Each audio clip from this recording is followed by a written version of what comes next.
और चलिए अब आपको दिखाते हैं कि सोनम ने क्या 3 सबसे बड़े झूठ बोले। ये देखिए सोनम का पहला झूठ। सोनम ने साथ से कहा कि उसका व्रत है, उपवास है, फास्ट है। सोनम ने उस दिन खाना खाया था, जो अब तक की पूछताछ में पता चला है। उसने मां से कहा नेटवर्क नहीं है, फोटो नहीं भेज सकती, क्योंकि सास बार बार कह रही थी बेटे से बात कराओ, राजा से बात कराओ। तब तक राजा की हत्या हो चुकी थी, इसलिए वो राजा की फोटो कैसे भेजती यार, और राजा से बात कैसे कराती। झूठ बोल रही थी वो कि राजा साथ में है, लेकिन वो थोड़ा आगे है, वो बात नहीं करा सकती। तो ये सोनम के 3 झूठ है। मैं और राजा साथ साथ चल रहे थे, गाइड ने बताया सोनम की लोकेशन उस वक्त अलग थी। हमारे साथ इस वक्त कुछ मेहमान हमारे साथ जुड़ रहे हैं। निर्मल कौर हमारे साथ हैं, फॉर्मर डीजीपी है झारखंड की।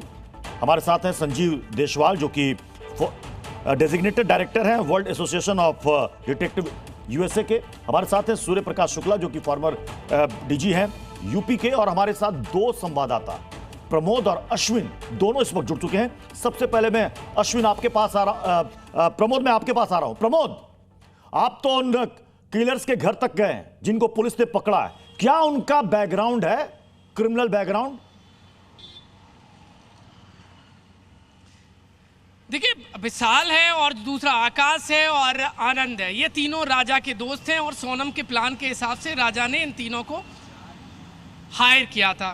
विशाल और विक्की राज ने सोनम के प्लान के हिसाब से राजा को मारने के लिए इन तीनों को हायर किया था।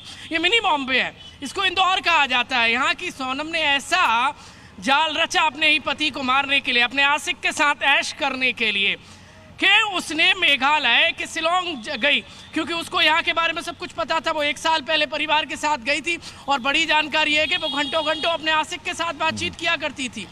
तो ये सब प्लानिंग के तहत किया गया। नहीं प्रमोद, क्या ये आरोपी ये क्रिमिनल थे? कोई बैकग्राउंड है पुलिस के पास? बिल्कुल, ये क्रिमिनल है, ये नशेड़ी है, गांजे का नशा करते हैं। उस इलाके में ये इनका बड़ा आतंक रहता है। ये कोई काम धाम नहीं करते हैं, ये ऐसी ही चौथ वसूली करते हैं और ये इसी के लिए जाने जाते हैं। छोटे मोटे काम, ये देखिए नशे की आमा सप्लाई करते हैं। ये जानकारी निकल कर सामने आई है।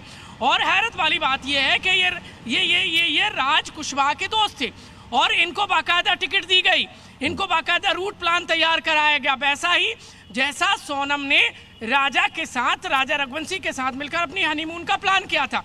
शिलोंग ले जाकर मारा राजा को और अपने आप को जिंदा रहकर वो विधवा रखकर और सबकी नजरों में मारना चाहती थी और राज कुशवाहा के साथ ऐश करना चाहती थी। ठीक है प्रमोद, मैं आपके पास आऊंगा। अश्विन हमारे साथ जुड़े हुए शिलोंग से।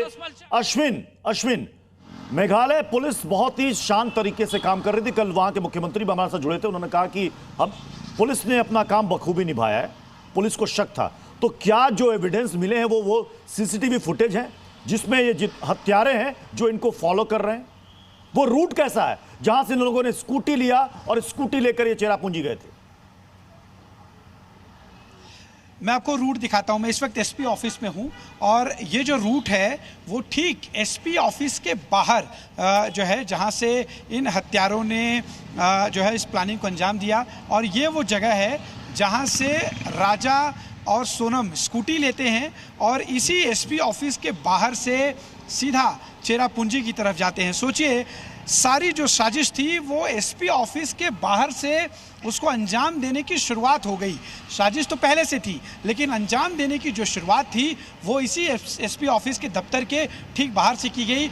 स्कूटी लेकर, स्कूटी के जरिए सीधा ये लोग चेरापूंजी गए और इस दौरान कई जगहों पर रुके, कई जगहों की सीसीटीवी पुलिस को मिली है। पुलिस उन सीसीटीवी के जरिए ये इस्टेब्लिश कर रही है कि क्या ये आरोपी जिन्होंने हत्या को अंजाम दिया वो भी इनका फॉलो करते हुए गए या वो पहले पहुंच गए थे। ये फिलहाल जांच किया जा रहा है। और फिर कैसे सोनम ने प्लानिंग करके उस डबल डेकर ब्रिज के पास पहुंचे, जहां पर खाई जो है सुनसान जगह देखा, वहां पर हत्या की और खाई में जो है राजा के शव को नीचे फेंक दिया गया। उनके सर के पीछे जो है वार किया गया, सर के सामने वार किया गया, गर्दन के पास वार किया गया, चेहरा बिगाड़ने की कोशिश की गई और फिर खाई में फेंक दिया गया। जब जांच शुरू हुई तो सबसे पहले जैकेट मिला। इस जैकेट से साफ हो गया कि कहीं जी। ना कहीं उसमें खून लगा हुआ था, तो कहीं ना कहीं राजा के साथ कोई बड़ी दुर्घटना हो चुकी है, ये पुलिस को शक हुआ। और अब जांच के सवाल दौरान यहां पर राजा यह का है जब कि शव मिला जितने एविडेंस पुलिस ने बरामद किए हैं, क्या कोर्ट में इन सब को सजा दिलवाने के लिए काफी होंगे? क्या सूर्य प्रकाश शुक्ला सर, मैं आपसे समझना चाहूंगा, जितने एविडेंस अब तक पुलिस को मिले हैं, क्या वो काफी होंगे? क्योंकि शायद इन लोगों ने फोन डिस्ट्रॉय कर दिया है, फेंक दिया है। बिल्कुल, आपने बहुत सही बात पकड़ी है कि कहानियां प्रचारित करना और वर्णन करना तो बहुत आसान होता है, लेकिन सबूत इकट्ठा करके मुलजिमों को सजा कराना काफी कठिन होता है। और इसमें तभी ये इनको सजा हो सकती है जब इनकी दोस्ती पहले तो साबित हो कि राज और ये लड़की की दोस्ती पहले से थी, और उसके बाद फिर अगर डॉक्यूमेंट्री एविडेंस या इलेक्ट्रॉनिक एविडेंस मिल जाएंगे कि ये जो टिकट कराए गए इन तीनों जो मर्डरर हैं, इनकी उपस्थिति शिलांग में साबित करनी पड़ेगी। फिर साबित करने के बाद अगर ये इंट्रोगेशन के दौरान जब पुलिस रिमांड लेगी, तो रिमांड के दौरान ये जो अगर ये कन्फेशन कर लेंगे, स्वीकार कर लेंगे, और धारा 164 में सीआरपीसी में इनका बयान कोर्ट के सामने, मजिस्ट्रेट के सामने हो जाएगा जी कि हाँ, इन्होंने स्वीकार कर लिया है कि इन्होंने इस मजबूरी में, इस परिस्थिति में मर्डर किया है, तो वो पक्का सबूत हो जाएगा जी। और अगर वो पलट जाते हैं अपने बयान से बाद में कि नहीं, हम तो पुलिस के दबाव में हमने स्वीकार कर लिया था, तो फिर इनकी यात्रा साबित करनी पड़ेगी, साथ में जो उन लोगों से, यानी कुल मिलाकर पुलिस को बिल्कुल ठोस एविडेंस कोर्ट के सामने रखने पड़ेंगे। जी न्यूज़।